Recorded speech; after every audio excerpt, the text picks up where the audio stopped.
भारत की शान कही जाने वाली ब्रह्मोस मिसाइल हमारी एयरफोर्स ने अपने सखोई जो 30 विमान है उस पे लगाई और जो ऑपरेशन सिंदूर है उसमें फायर भी की गई।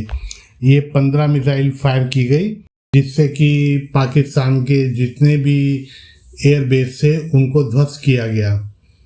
ये मिसाइल 2.5 टन के आसपास की है और अब जो सरकार है वो उन्होंने साफ ये संदेश दे दिया है पाकिस्तान को और चीन को कि हमारे यदि आप एरिया में कोई डिस्टरबेंस करेंगे तो आपको उसका खामियाजा भुगतना पड़ेगा।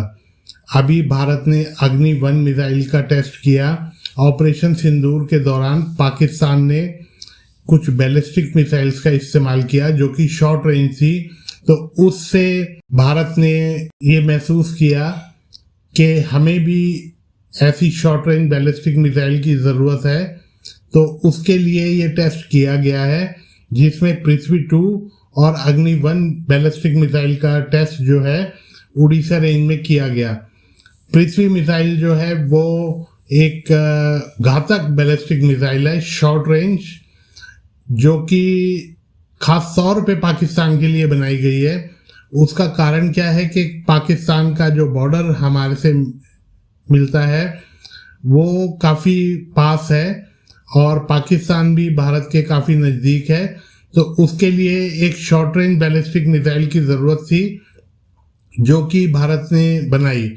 और साथ ही भारत ने आकाश प्राइम मिसाइल का भी टेस्ट किया।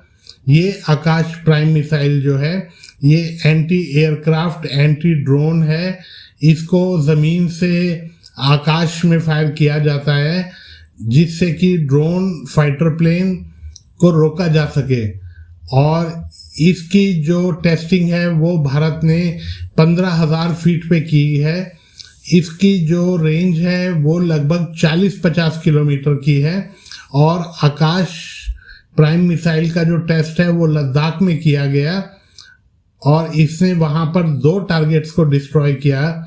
आकाश मिसाइल ये वाला जो वर्जन है आकाश मिसाइल का, ये सिर्फ हाई एल्टीट्यूड के लिए है, जो जैसे 15,000 20,000 फीट पे भी अगर आपको इसको डिप्लॉय करना हो तो ये मिसाइल वहाँ पर काम करता है। और आकाश मिसाइल ने अपने लक्ष्य को बिल्कुल सही तरीके से भेजा। और इस मिसाइल की खासियत ये है कि ये एक बार में 360 डिग्री पे सारे टारगेट्स को अपनी रडार से और एक बार में 64 टारगेट ये पकड़ के और उनमें से 12 टारगेट पे एक बैटरी हमला कर सकती है और आने वाले ड्रोन और फाइटर प्लेन्स को रोक सकती है। इसकी जो खासियत इसीलिए भी ज़रूरी है क्योंकि ये जो ऑपरेशन सिंदूर हुआ इसमें हाई एल्टीट्यूड पे भी ड्रोन और मिसाइलों को रोका गया, तो उसके लिए भारत ने महसूस किया कि क्योंकि जितने भी आप हाइट पे जाते हैं तो वहाँ पर हवा पतली हो जाती है, ऑक्सीजन की कमी के कारण जो मिसाइल है उसको इतनी ताकत नहीं मिल पाती अपने इंजन से, क्योंकि जो ब्लास्ट है वो इतना अच्छा नहीं होता ऑक्सीजन की वजह से।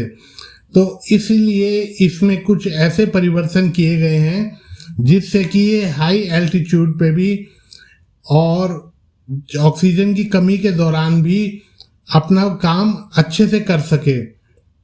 जो 2 टारगेट इसको दिए गए थे उनको इसने अचूक निशाने से उड़ा दिया और अब ये मिसाइल भारत से दूसरे देश भी खरीदना चाहते हैं। उसका कारण है कि एयर डिफेंस की तकरीबन सभी देशों को ज़रूरत है और भारत सबसे सस्ता और अच्छा मिसाइल बना रहा है। और ऑपरेशन सिंदूर में आकाश मिसाइल ने अपने आप को साबित भी किया। भारतीय एयरफोर्स की रीढ़ की हड्डी बन चुके आकाश एयर डिफेंस सिस्टम की अनेकों खूबियाँ और इसकी जो प्राइसिंग है वो काफ़ी कम होने की वजह से ये कई देशों की फेवरेट बनती जा रही है। भारत ने जो है ऑपरेशन सिंदूर में भी इसको सिद्ध किया और ईरान इसराइल की लड़ाई में भी जिस तरीके से मिसाइलों का प्रयोग किया गया और अनेकों टारगेट्स को ध्वस्त किया गया, तो उससे भी प्रेरणा लेते हुए भारत ने ऐसे ऐसे मिसाइल्स को अब डेवलप करना शुरू कर दिया है जो कि दूर तक मार करेंगे और बड़ी तेजी से मार करेंगे। अभी एक मिसाइल का और टेस्ट हुआ है जिसको ब्रह्मोस की स्पीड से भी ज़्यादा स्पीड है उसकी, वो मिसाइल जो है वो 1500 किलोमीटर तक जाएगा। ब्रह्मोस मिसाइल जो है वो लगभग 400 किलोमीटर तक जाता है। तो ये मिसाइल और ध्वनि की रफ्तार से 8 गुना तेजी से जाएगा। ब्रह्मोस की जो ध्वनि से ज़्यादा की रफ्तार है वो 3 गुना की है। और ये भी क्रूज मिसाइल है और इस क्रूज मिसाइल का जो उत्पादन है वो जल्द शुरू हो जाएगा।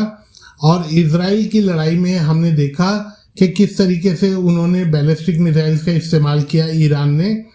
तो इसी चीज़ के मद्देनज़र भारत अपना एयर डिफेंस बहुत ज़्यादा मजबूत कर रहा है और मोदी जी ने सख्त एक तरीके से इशारा दे दिया है दुनिया को, जिसमें चीन और पाकिस्तान शामिल हैं, कि यदि आपने हमारे देश में कोई भी गड़बड़ी फैलाने की कोशिश की गई तो आपको बहुत नुकसान उठाना पड़ेगा। और पाकिस्तान का जो न्यूक्लियर थ्रेट है, जिसकी बार बार पाकिस्तान हमें धमकियां देता रहता है कि पाकिस्तान के पास न्यूक्लियर हथियार है और वो कभी भी फायर कर देगा जिससे कि हमारे देश को काफ़ी नुकसान होगा, तो उसके लिए मोदी जी ने काफ़ी बड़ी प्लानिंग की हुई है। और आप देखेंगे कि आने वाले समय में ऐसे ऐसे घातक मिसाइलों का उत्पादन होगा हमारे देश में जिसको कि दुनिया देखती रह जाएगी। और वैसे भी मिसाइल प्रोग्राम जितने भी चल रहे हैं हमारे देश में वो पहले से ही काफ़ी एडवांस हैं और अब उनके सबके एडवांस वर्जन अब आने लगे हैं जो कि टैंकों को और उड़ते हुए जहाज़ों को, मिसाइलों को, ड्रोन्स को बुरी तरह उड़ाते हैं। इसमें इजराइल की काफ़ी अच्छी पकड़ है टेक्नोलॉजी के ऊपर। तो उसी टेक्नोलॉजी के साथ भारत ने मिलके बराक 8 मिसाइल बनाया था जो कि एयर डिफेंस सिस्टम है और ये हमारे INS विक्रांत पे लगा हुआ है और इसकी जो रेंज है वो 60-70 किलोमीटर की है। लेकिन इसको भी भारत ने एडवांस किया है और अब ये 100 किलोमीटर तक जाएगी।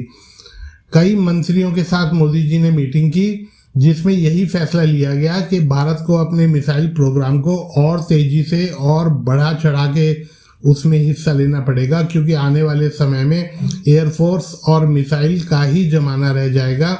जैसे कि आप अपने घर पे बैठ के काम करते हैं, ऐसे ही अब लड़ाइयाँ भी घर से ही लड़ी जाएंगी। वर्क फ्रॉम होम हो जाएगा कि आप ऑफिस में बैठे हैं और एक लैपटॉप से आप युद्ध लड़ रहे हैं। तो ऐसा वक्त आने वाला है। तो इसी के मद्देनज़र भारत अपनी तैयारी पूरी करे हुए है और मुझे उम्मीद है कि भारत इस टेक्नोलॉजी को जल्दी हासिल कर लेगा और भी एडवांस टेक्नोलॉजी बनाएगा जिससे कि दुनिया में हमारे हथियार